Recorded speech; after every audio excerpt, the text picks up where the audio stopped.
learned a new word today from the Midwest. I'll get to that in just a moment here. My pleasure to introduce a couple of fun people.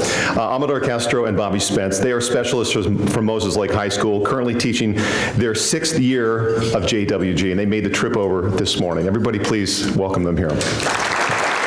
As they make their way up to the stage, a few words I was reading through last night to describe them, and I couldn't help but smile as I was reading these last night. I hope you will too. Bobi's described as passionate, committed educator who knows the value of hard work. As a teen, she pulled root beer. I just asked her what that meant. I didn't know. It's a Midwestern term for serving root beer. I don't know, maybe it's an age thing, it's a Midwestern thing. A car hop.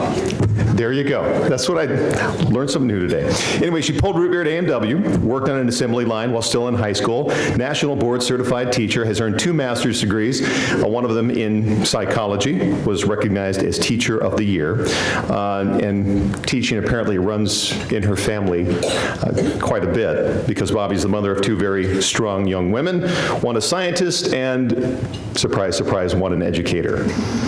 She will go anywhere on the back of a motorcycle and loves to get lost in gardening. A couple fun facts for you. The driving force in Bobi's life is the future, and she believes the future is, of course, our children.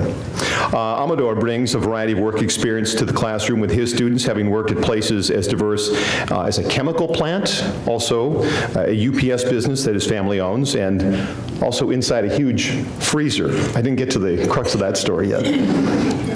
He understands the struggles that his students face, having been in their shoes, and thanks to some pretty amazing teachers pushing him in his life, Amador was able to succeed. The desire for his students to understand that they create their future, that is what drives him. That's why he is here today. And when they have that the light bulb moment that flashes, that aha, he says that's what makes it all worth it. Amador is currently pursuing his master's in psychology, loves being with family, which includes his 3 amazing daughters. They create meals together, play games, and they also do a lot of traveling. So without further ado, let me introduce both of them.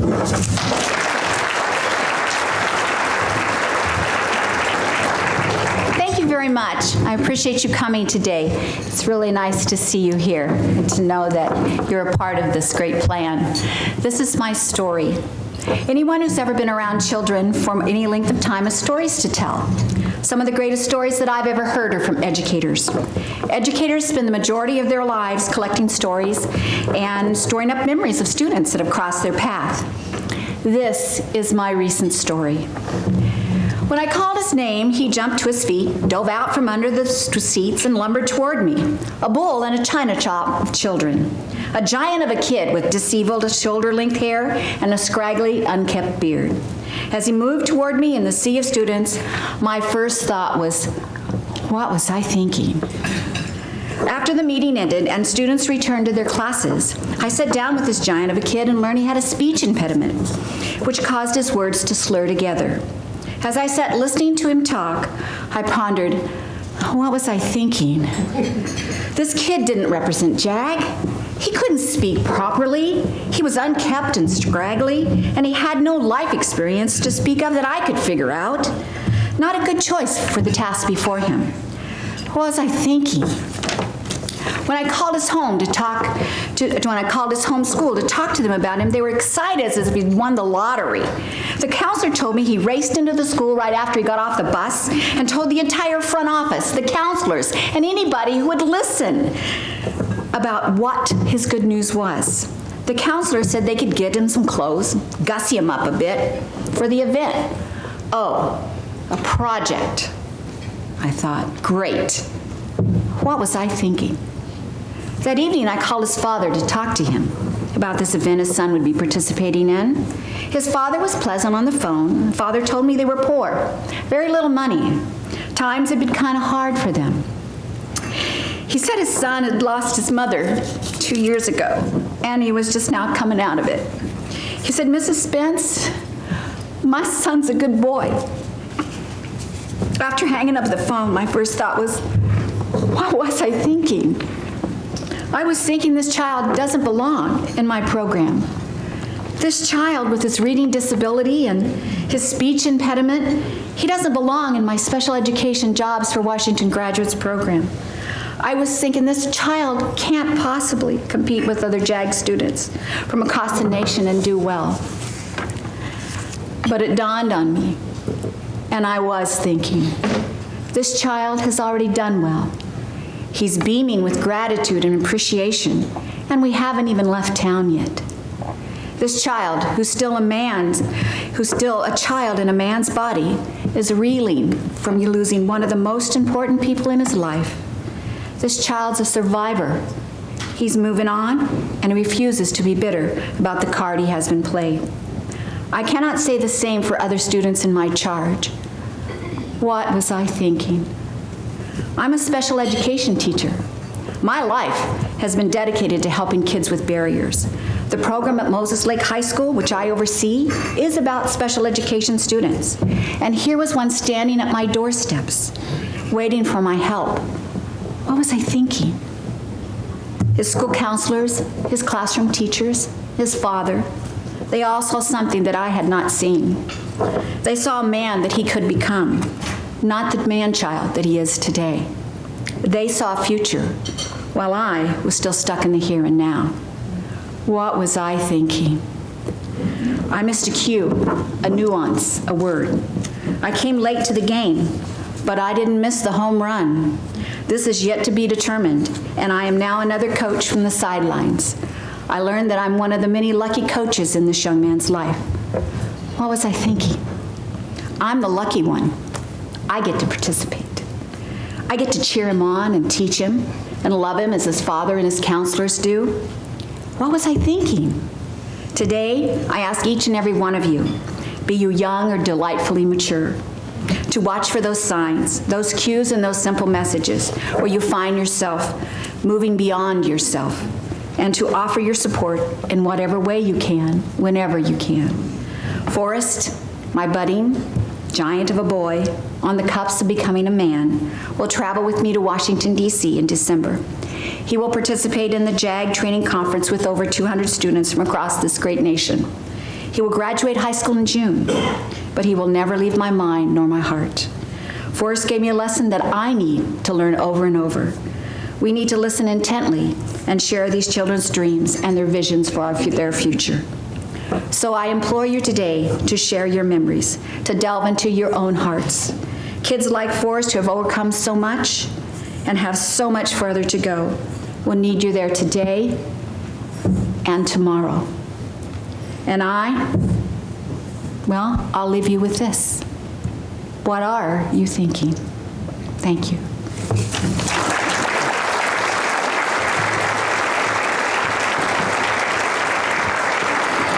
All right, so I'm not sure how I can top Bobi's stories. She has an amazing one. So I have the joy of being able to keep my students for all 4 years. They don't have a choice. Their freshman year, they're stuck with me, and they do have a choice after that, but they choose to stay with me. And I love that because like it was mentioned, I love that aha moment that my students have. And it could be little ones, little moments when they finally get it and they're like, oh, this is simple. So to kind of show you just a little one that they have, I have 3 students who parents get to go to work 2 or 3 o'clock in the morning because that's the only way they can support their family. These kids have a hard time coming to school. So I have 3 students who have come up to me and said, hey, can you call me in the morning and just wake me up so I can make it to school? And of course I do. I will never tell them no. That's not who I am. So I call them between 5:45 and 6 o'clock every morning to get them up. And I had a student last week come up to me and said, you know, I just had a thought. I was like, okay, what's your thought? He said, I'm gonna put your name, I'm gonna name an alarm on my phone for 5:45, and I'm gonna put it, Mr. Castro's calling. I'm gonna set that alarm's sound to the ringtone that's on my phone. So you don't have to call me anymore. It's just gonna tell me Mr. Castro's calling and I'll wake up. So it has been a week and he has been to school every single day on time. So that worked. That was his aha moment. I had another student who, her mom is not around for her like she should be. And she's a 10th grader now. So I had her last year, and she always hung out with another friend, and they were whispering in class every single day. I never thought anything of it. It wasn't a distraction because they were really quiet.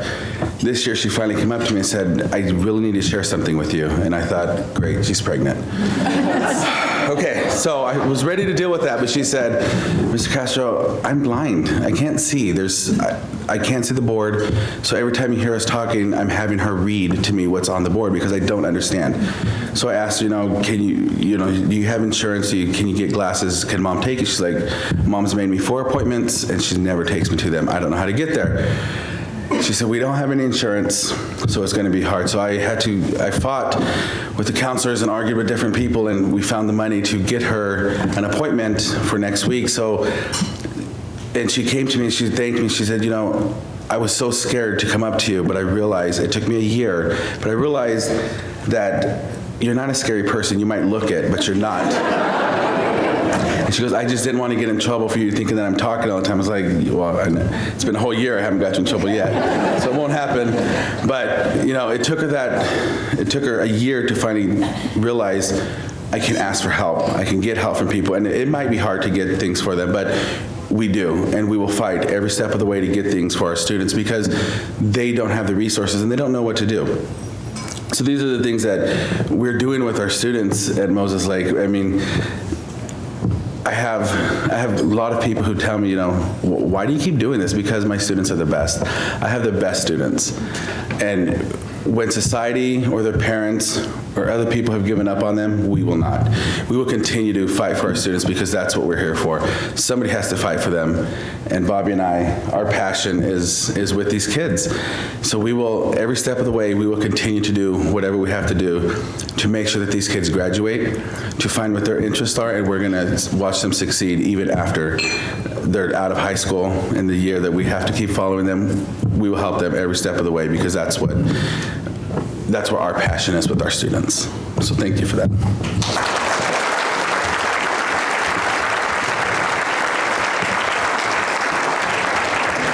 So now it is my pleasure to introduce to you a 2015 graduate from Moses Lake High School in the JWG program there, Dominic Mancilla. He has the opportunity to go through my program for 3 years, and then because of class sizes, he joined Bobi his senior year of high school, and he is now currently working at a factory or a chemical plant in Moses Lake, and so he'll come up and share his story with you.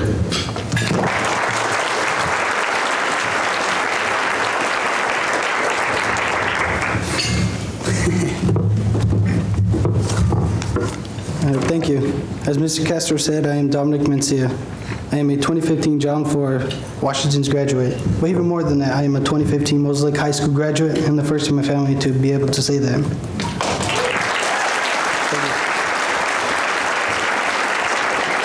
My story starts off at the age of 13. I was with my so-called friends at the time. All was good until they wanted to smoke. At first I was reluctant, but I ended up giving in to peer pressure. I had realized I liked it, so I did it for a while. At the age of 15, I decided to stop, and those so-called friends stopped hanging out with me. Freshman year, I was considered a slacker. I didn't attend school much. Skipping classes was a daily thing. I didn't care much for teachers or anything the school had to offer. Towards the end of my freshman year, I had came close to failing and staying freshman another year. Since I had struggled my first year, I decided to only hang out with certain friends that knew what they wanted in life and strive for it every day. They were a real positive influence on me, but I didn't have anything I was shooting for. I didn't have any goals in life. So one morning I decided to get off my butt and do something. I called my friend and asked him if he wanted to come with me to apply at fast food places, and he said yeah, but there was a problem. We were both 15 with no driver's license, and probably they wouldn't call us back because of our age, but it was worth the try, right? So we decided to go walking, and we applied at least 10 different places, and only one of them called me back. It took them a while, since they waited till my 16th birthday to call me back, but I had gotten the job. I heard that there was an after-school program called Job for Washington's Graduates, or JAG. It seemed like an interesting program, so I decided to join. We did all kinds of events such as service to community, I&I ceremonies, and took educational field trips. We also had guest speakers from all walks of life that came to talk to us. Sophomore year, I was able to take classes for JAG that was counted as high school credits and had the opportunity to continue through my junior and senior year.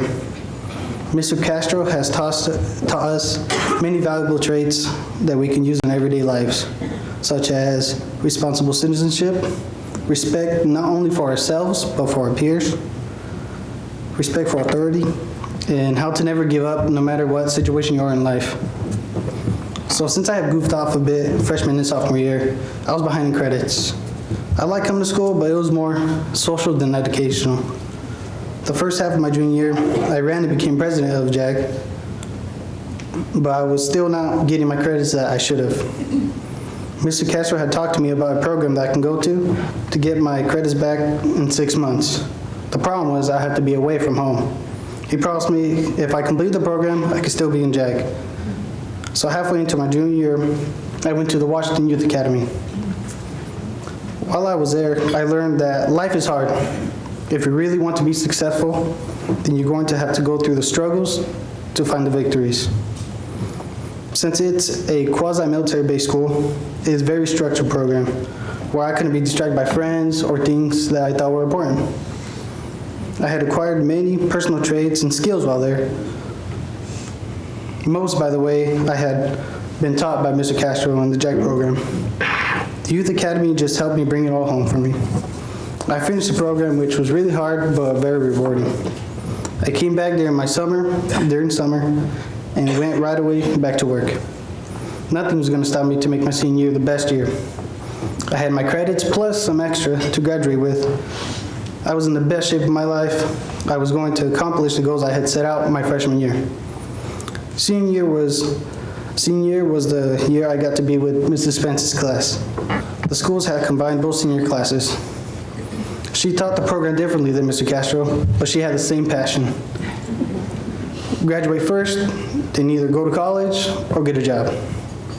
I took what I learned with Mrs. Castro and the Washington Youth Academy and applied it to my senior year focuses. I was not going to be a dropout. I was not going to be, I was not going to be what people thought I was going to be. I was going to finish and finish strong. I was going to wow everybody and make those who doubted me feel dumb for thinking that this kid is going nowhere, was going somewhere, and will be somebody important. Since graduation, I've continued my working, and now I'm working at a chemical plant called Mosley Industries. I have plans to further my education at the University of Idaho to earn a bachelor's degree in exercise science and health next fall. I am one of the small handful who had 2 amazing JAG specialists. From my experience with this amazing program, I was motivated to be a better person, and they taught me that I can overcome any obstacle in life that I take on. Nothing is going to stop me from achieving my goals. Thank you.